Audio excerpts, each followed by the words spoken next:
Are you constantly chasing that perfect photo that always seems to be out of reach? You've learnt about the rule of thirds, dabbled with leading lines, but still your photos don't turn out the way you envisioned. Well, the good news is you're definitely not alone. And today I'm going to share with you 9 hacks that will transform your photography forever. And make sure you stick around to the end of the video, as I'm going to include 3 bonus hacks to make sure you take perfect photos every time. First up, let's talk about how you're shooting. One of the most dynamic ways you can improve your photography is by altering your perspective.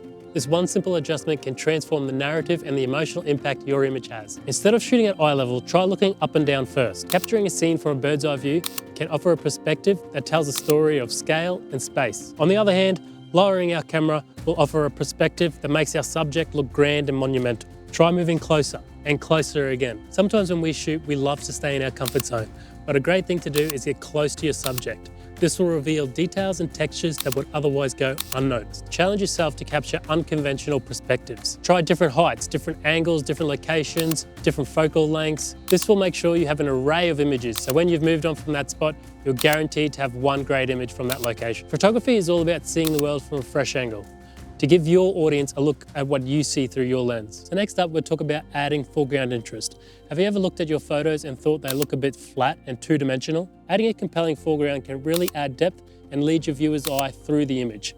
It can really look natural and make your image look more three-dimensional. By thoughtfully including elements in your foreground, you create layers in your image. This takes your viewer on a journey from the front of the image all the way to the back. It doesn't have to be anything exciting.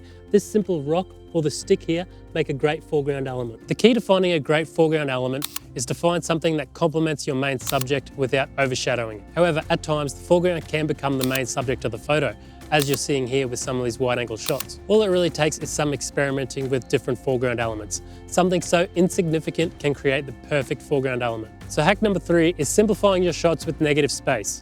Less is sometimes more. Embrace negative space by allowing your subject to breathe.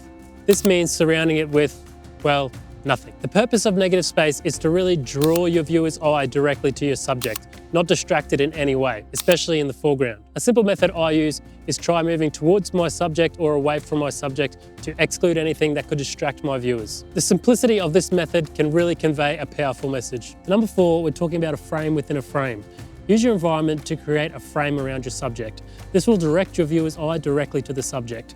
It can be as simple as a window, an archway, a walkway, some leaves, or maybe a tree. At times when I'm out shooting, I'll always look around to see if there's anything I can shoot through that would act like a frame. The frame within a frame method is almost like adding a vignette in post-processing. It eliminates all distractions on the outside of your image and directs the viewer straight to the subject. This is one of my go-to composition hacks that I always use. So hack number 5 is fill your frame. Don't be afraid to get close. Real close, boy. Filling the frame can make for an impactful and almost intimate image. By filling the frame with your subject, you naturally eliminate any distractions. Your subject becomes the undisputed point of attention. When I'm surrounded by big dramatic landscapes such as mountains, I really love to fill the frame. It makes the image feel big, dramatic, and almost overpowering. And that's exactly how I feel when I'm out in the mountains. So that's what I'm trying to convey in the image. Moving closer to your subject can sometimes be enough, especially in portrait and macro photography. However, it's not always possible to move closer to your subject, especially when you're out shooting wildlife such as lions in Africa. In that case, a longer lens is probably the better option. And if that doesn't work, just remember you can always crop in on your image in post-processing. Hack number 6 is look for lines. Lines are everywhere in the world, and in photography, they're your best friend.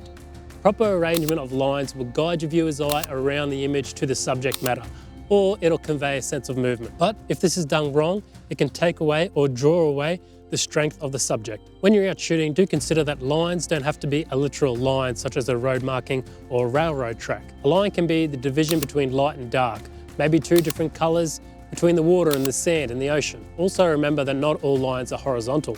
Vertical lines often resemble size and strength, such as shooting skyscrapers. When you're using lines in your photography, try and incorporate the rule of thirds as well. You don't have to, but it's a good rule of thumb. There's a lot of ways you can use lines in photography, so don't be afraid to experiment and try new things and see what works for you. Hack number 7 is the rule of thirds.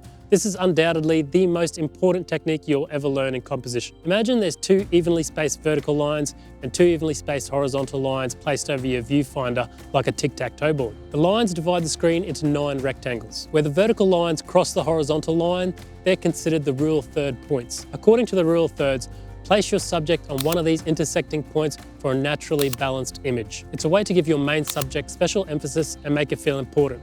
It looks natural and harmonious. On the other hand, if you put your subject in the center, sometimes it looks a bit staged and fake, like this. The rule of thirds really works well with negative space, as it can allow your subject to breathe. The main way I use rule of thirds is with horizon placement. Oftentimes when we first start with photography, we tend to take photos with the horizon in the middle. It makes for a real boring flat image. It's cut in half and it just looks plain and simple. Depending on what I'm shooting and if I can see the horizon, if the sky is really turning it on, I put the horizon on the lower third of the image. If the sky is not turning it on, I'll put it on the upper third of the image. This really hides the boring part of the image to be plain and simple and really place emphasis on the really beautiful natural part of your photo. Now do remember, this is a guide and not a rule. You can break this as many times as you want and you don't have to follow it, but it's a very good technique. Hack number 8 is adding a subject for a sense of scale. Have you ever taken a photo of a massive landscape and it's just not translated in your image? You see these enormous mountains and when you snap that image, you've lost it straight away. Well, add a subject for scale. Adding a person, a tree, a building, a car can really give the viewers a reference point to show off the true size of the landscape. I really love doing this method, especially including a person as a reference point.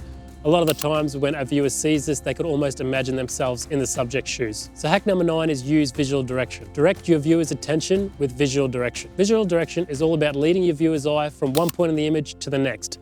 It's the perceived motion of the image. Think of it as the direction you would expect an element to move if it were in motion. If negative space would say, hey, look at me, I'm over here, then visual direction would say, hey, look over there, there's something over there you have to look at. There are many ways to achieve visual direction.